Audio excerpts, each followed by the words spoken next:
planning to go to Turkish embassy, walk through here to the Turkish embassy.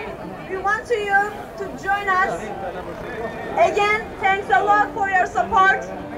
Slovenian citizens are always with us. Thank you very much.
Ellerine toprağıma güneş doğacak, atacak çiçek.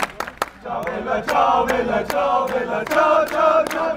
Geçenler diyecek merhaba, merhaba ey güzel çiçek.